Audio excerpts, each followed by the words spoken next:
Olá pessoal, tudo bem? Estamos aqui no canal Politeia, canal onde a gente não está aqui para lacrar, estamos aqui para abrir as portas do conhecimento. Bem, hoje nós vamos continuar um assunto que nós temos referente à primeira aula.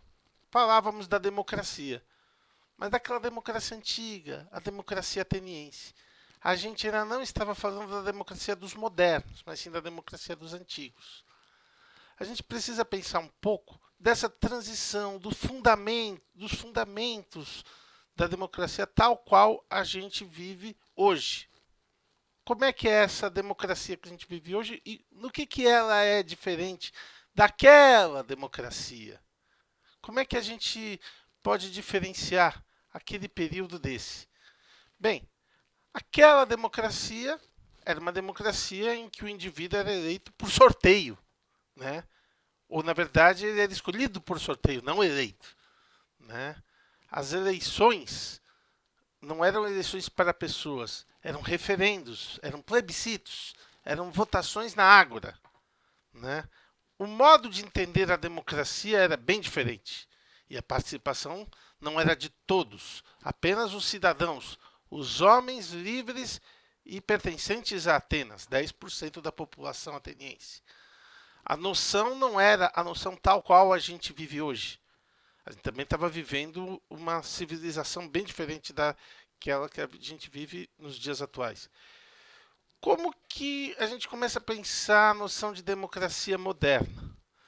Porque depois da ideia de democracia, a gente só pode pensar alguns princípios básicos que complementam a ideia de democracia, que é o princípio da coisa pública, da república.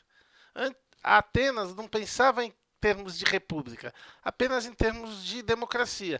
A democracia sem a coisa pública.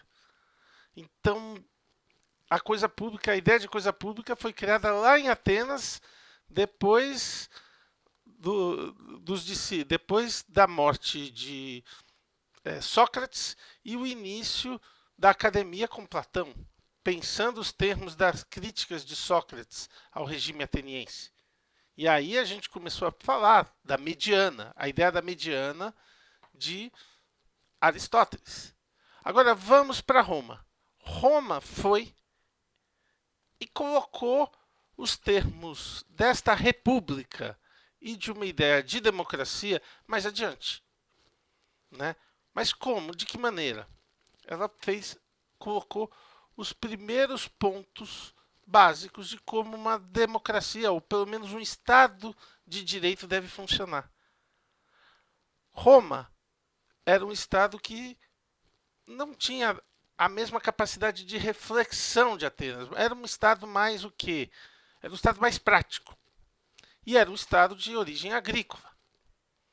Mas que tinha sempre ambições, pretensões imperiais, expansionistas. E qual que era a visão dos romanos? Roma, um estado no centro da Itália, de base agrícola, e que, portanto, tinha uma elite de agricultores que convidava outros agricultores de terras adjacentes, de terras vizinhas, a fazer parte, para participar desse estado. Né? Os senhores de terra, os senhores, os senatores, por isso o Senado. E esse estado ia se difundindo. E a partir da força de trabalho servil e escrava. A partir daí, você ia tornando esse estado cada vez mais complexo. Desse estado complexo, você também contava com homens livres dentro de Roma que não eram dessa elite e que faziam parte do povo, da plebe. Esta plebe começou a se insurgir contra esses senhores, contra esses patrícios, né, como os homens da pátria de Roma. Daí a gente tinha os plebeus começando a fazer grandes revoltas contra Roma. Daí a necessidade de se criar uma assembleia para os plebeus, né, e o Senado para os senhores. Aí a gente pensa o quê? De onde vem a ideia de uma Câmara e de um Senado, tal como a gente vive hoje. e uma presidência, né? Os cônsules. Aí que a gente começa a ver o quê? As bases, não ainda dessa ideia de 3 poderes como a gente vê hoje, mas já da ideia de república e de uma ideia de um direito escrito, que até então não era feito da forma como a gente conhece hoje. O Tratado da Lei das 12 Tábuas, que substituiu o direito de costumes anterior, que dava direitos básicos e direitos amplos para os patrícios, por um direito escrito, nessa Lei das 12 Tábuas, para todos os indivíduos, num acordo entre patrícios e plebeus. Um cônsul patrício, um cônsul plebeu, a Assembleia, como Assembleia Popular, entidade de representação para os patrícios, o Senado para os plebeus, e assim você consegue criar o quê? Uma forma de instituição que vai discutir de uma maneira mais ampla e melhor os problemas do Estado. Isso permitiu para Roma uma forma mais eficiente até de se expandir para outros países e transformá-los, outros reinos, em províncias, né? Um teórico, cidadão ateniense, que foi trazido como cativo e transformado em cidadão romano, Políbios, nesse processo de expansão, foi teorizar sobre isso. Ele é talvez o primeiro teórico a falar desta grandeza de Roma. O que ele falava? Ele falava que era justamente por criar as bases mistas de um governo que era originalmente uma monarquia, uma aristocracia e uma democracia, portanto um governo misto, que tornou Roma tão eficiente para se expandir tão rapidamente sobre todos os outros países. Aquela mediana, lembra da teoria da mediana do Aristóteles? Bem, aqui está sendo implementada e quem está reconhecendo essa implementação é Políbio, né? Então, nessa expansão, Políbio diz o seguinte: desta forma, você tem o quê?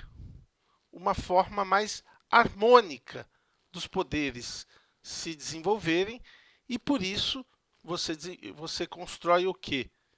Uma forma de Estado mais complexa, de relações mais horizontais e também de relações mais verticais consolidadas, institucionalizadas. Muito tempo depois, vamos dizer, mais de 1000 anos depois, muito mais do que de 1000 anos depois, digamos, mais de 1500 anos depois, muitos séculos depois, Maquiavel, ele faz uma reinterpretação daquilo que o Políbio falou no livro Os Discursos da década de Tito Livio, em que ele pega essa mesma teoria e fala o seguinte: não, peraí, o que está acontecendo aqui não é bem uma harmonia, é uma luta de classes, mas essa luta gera o quê?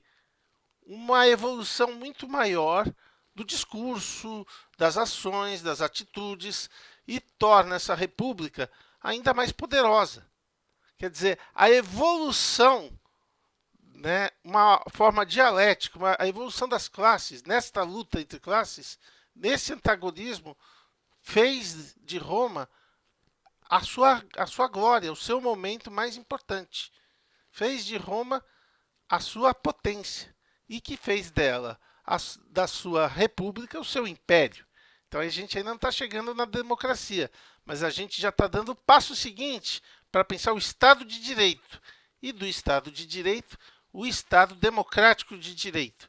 Pessoal, dê um like aí, aperta o sininho e vamos continuar com essa nossa conversa, tá joia? Valeu, galera. Um abraço.